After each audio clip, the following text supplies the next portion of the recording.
Ok, vamos então agora falar do controle da fendilhação. E a questão mais à cabeça, logo da questão do controle de fendilhação, é a necessidade de uma armadura mínima no botão armado. Nós já várias vezes falámos ao longo das aulas que quando nós temos um botão que fendilha, no momento da fendilhação há um salto de tensão na armadura. E esse salto de tensão na armadura, se for demasiadamente grande, provoca a plastificação das armaduras, ou seja, provoca uma fenda que nunca mais vai fechar. E, portanto, a questão que nós temos sempre que acautelar é a colocação de uma armadura mínima que garanta que quando se forma a fenda no botão, a armadura não plastifica. E como é que nós impomos essa condição? Muito simplesmente impondo que, após a fendilhação, a força que a armadura suporta, que é igual à força que o botão estava a suportar, não vai ultrapassar a tensão limite para as armaduras que nós queremos. Em termos de uma expressão, é esta expressão que vocês veem aqui, que está definida no Eurocódigo, que é a força na armadura dada pela área mínima vezes a tensão na armadura, sendo que a tensão na armadura é a tensão limite que nós queremos impor para o aço, que pode ser a tensão característica de cedência ou uma tensão inferior, é igual à força que o botão vai perder. E a força que o botão vai perder, vocês podem constatar aqui nesta expressão facilmente que ACT vezes F é a força no botão, em que ACT é a área do botão tracionado e FCT efetivo é a tensão efetiva da resistência do botão à tração. Portanto, isto é a força que o botão suporta, e depois tem aqui mais dois coeficientes para corrigir este valor. Mas vocês facilmente olham para esta expressão e veem aqui força na armadura do lado esquerdo e força no botão do lado direito. Vamos então agora ver aqui com mais algum detalhe estes parâmetros. Portanto, o ACT já vimos que é a área de botão tracionado antes da formação da primeira fenda. Σs é a tensão no botão. Em geral, pode ser considerada igual à tensão de cedência da armadura, portanto, igual a FYK. No entanto, pode ter que se considerar um valor mais baixo do que este. Por exemplo, imaginem que vocês estão a dimensionar uma piscina em botão armado. Normalmente nós não vamos pré-esforçar a piscina, mas queremos que, obviamente, as fendas que se possam formar na piscina sejam muito pequenas. Portanto, nós podemos limitar a tensão na armadura de forma a garantir que, quando se formarem fendas, por exemplo, por efeito de retração, essas fendas são muito pequenas. E como é que nós podemos limitar a abertura de fendas? Limitando a tensão na armadura. Ou seja, se nós calcularmos uma abertura mínima com uma tensão no aço, por exemplo, de 100 megapascal, obviamente que as fendas que se poderão formar serão muito mais pequenas do que aquelas que se formarem se nós considerarmos uma tensão na armadura igual a FYK. Portanto, este valor de σS depende daquilo que nós estamos a considerar, sendo que o valor normal é FYK. FCT efetivo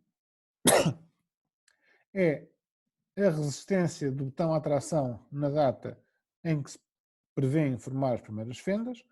Pode ser o FCTM ou um valor diferente se prevermos que a fendilhação ocorre antes dos 28 dias, portanto será um FCTM à idade T do botão. KC é um parâmetro que tem em conta a distribuição das tensões no botão, porque reparem, se nós estivermos a falar de um tirante, a força no botão é FCT vezes a área do botão, porque toda a secção está submetida a uma tensão uniforme. Mas se nós estivermos a falar, por exemplo, de uma viga, o diagrama de tensões é um diagrama triangular, ou seja, Se nós multiplicarmos o ACT vezes o FCT, nós temos uma força que é muito superior à força que está realmente a atuar na secção, porque a força que está a atuar na secção é o integral do diagrama de tensões, ou seja, seria, se for um triângulo, é metade da área vezes a tensão. Portanto, este KC tem em conta esse efeito, toma o valor 0,4 para secções fletidas e 1 para secções todas tracionadas. E K é um coeficiente que tem em conta os efeitos das tensões não uniformes autoequilibradas na secção.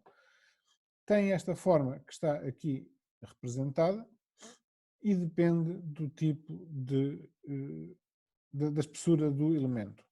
Porquê é que existe este parâmetro K?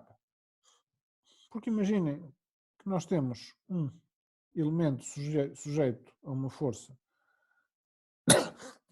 de tração, mas que na altura do endurecimento não há a distribuição de tensões na secção não é uniforme. O botão, porque já vimos, o botão interior pode retrair livremente, mas o botão que está agarrado às armaduras não pode. Ora, se o botão que está agarrado às armaduras não pode retrair, o que é que acontece? Esse botão fica tracionado. O que quer dizer que as tensões de tração na secção são maiores na extremidade do que no interior do elemento.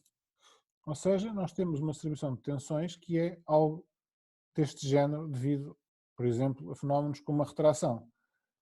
Sendo que estas tensões são autoequilibradas, ou seja, as forças totais que atuam devido a estas tensões são zero, porque não há nada a atuar na secção e, portanto, as tensões são zero. No entanto, a distribuição de tensões não é uniforme. Qual é a consequência disso?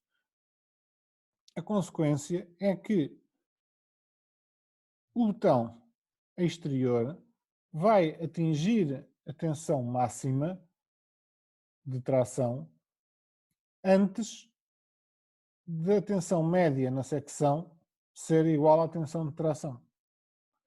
E, portanto, isso tem o efeito de que há uma fendilhação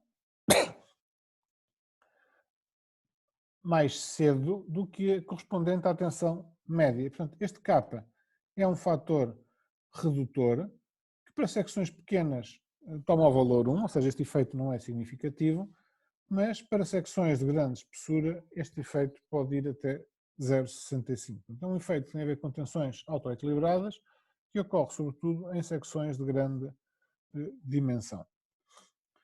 O parâmetro KC que falamos tem aqui as expressões para os vários casos,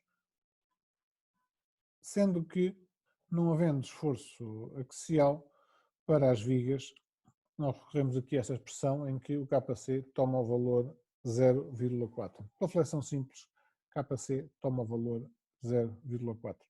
Estas expressões que vocês têm no livro têm também depois no Eurocódigo.